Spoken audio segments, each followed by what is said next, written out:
Your Excellency, the Vice President of Ghana, Professor Jani Nana, Your Excellency, Carlos Manuel, President of Sao Tome and Principe, Excellencies, distinguished delegates, Excellencies, Ambassadors, ladies and gentlemen. First of all, on behalf of the President of the Prosperity Party, His Excellency Dr. Abiy Ahmed, and the government and the people of Ethiopia, I extend our deepest sympathies and heartfelt condolences to the government and the people of Ghana on the passing of your heroes, including esteemed Ministers of Defense and Environment. We share in your grief during this difficult time and stand with you in solidarity. May their souls rest in eternal peace. It's a profound honor to address this African Political Party Summit in the vibrant city of Accra, Ghana, a beacon of democracy and stability in West Africa. I extend my sincere gratitude to our gracious hosts and organizers for convening this important initiative.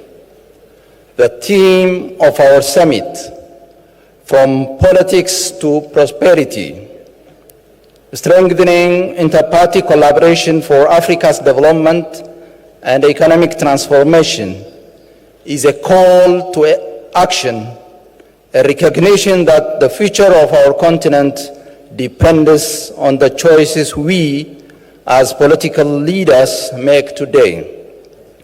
For a long time, politics in many of our countries has been driven by power struggles, short-term agendas, and rivals draining national energy. We must move beyond zero-sum thinking, seeing political parties not as ends in themselves, but as instruments for inclusive, prosperous, and peaceful nations.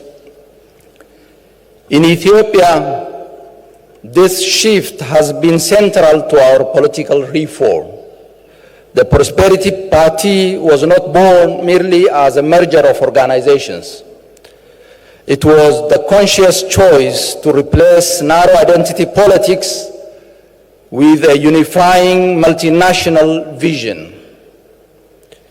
We anchored that vision in Meddemer, loosely translated as synergy, our guiding principle articulated by His Excellency Dr. Abiy Ahmed, President of the Prosperity Party and Prime Minister of Ethiopia. Meddemer represents our journey toward holistic prosperity, built through unity, mutual contribution, and a collective purpose. This is not just rhetoric. Ethiopia's constitution and electoral mandate give the Prosperity Party the right to fill 100% of executive positions. Yet, in the interest of national unity and democratic consolidation, we have chosen a different path. We have included leaders from opposition parties in the government, assigning 4 ministers and 3 state ministers from the opposition parties, and involving them in the government's process at all administrative levels. We did this not because it was easy, but because it was right, because inclusion builds national consensus, and national consensus builds unity, stability, and sustainable development. Beyond this, Ethiopia has established the Political Parties Joint Council, bringing together all legally registered political parties, ruling and opposition alike. into a permanent platform for dialogue, consultation, and consensus building. It has been instrumental in fostering mutual understanding, diffusing tensions, and keeping the national interests above partisan divides. To ensure inclusivity, we have placed women's empowerment at the heart of our national agenda, not as a symbolic gesture, but as a driver of national transformation. Ethiopia's federal cabinet is now 50% women, with women leading key democratic institutions, the judiciary, and the electoral board. For us, gender parity is a non-negotiable principle of governance. Similarly, youth political participation is vital for a country's long-term development, as it brings fresh perspectives, innovative ideas, and a deeper understanding of the needs of a large demographic, ensuring policies reflect the whole population. Involving youth in leadership builds inclusivity and resilience. Ethiopia exemplifies this with 49% of leadership positions across all administrative tiers held by young people, showcasing a strong commitment and strategic investment in the nation's future.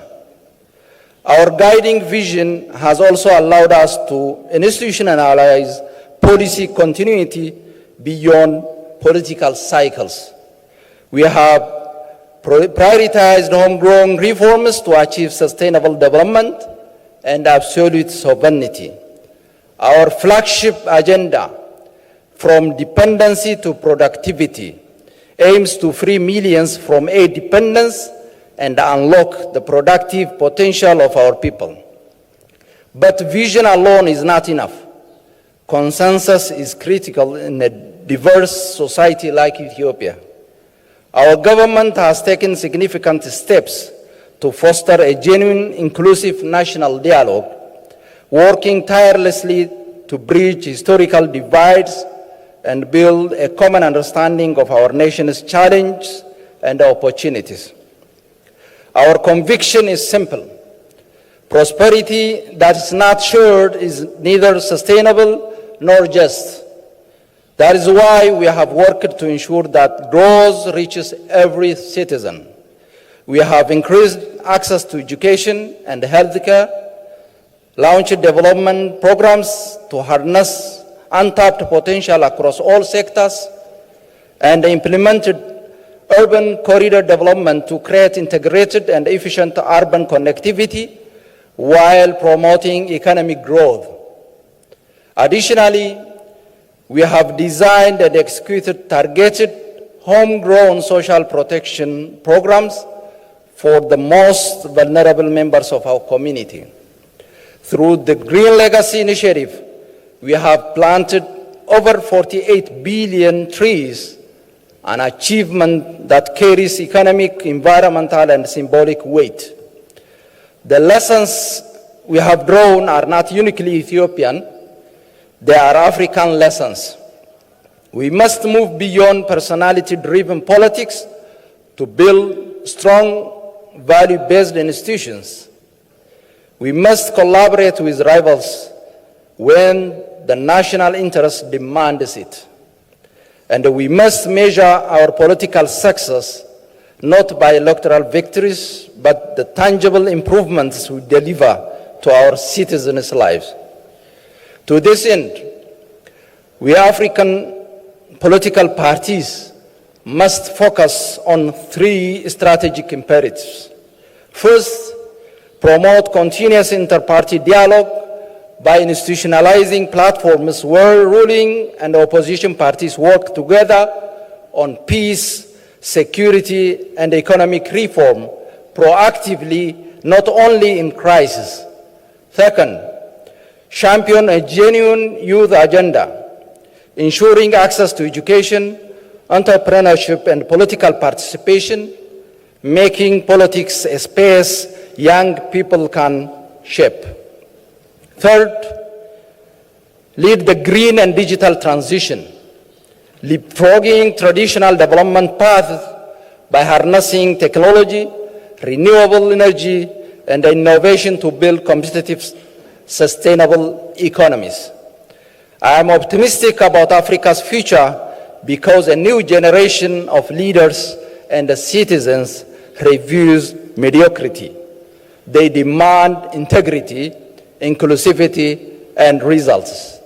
By strengthening political parties with vision, principled leadership, and a commitment to inclusive development, we can exceed these expectations. The real question is whether we, as leaders, have the courage to put collective progress above narrow interests and commit to politics that unites rather than divides. History will remember not our titles, but whether we left nations stronger, societies fairer, and our continent more confident. Let us choose dialogue over division, inclusion over exclusion, and partnership over rivalry.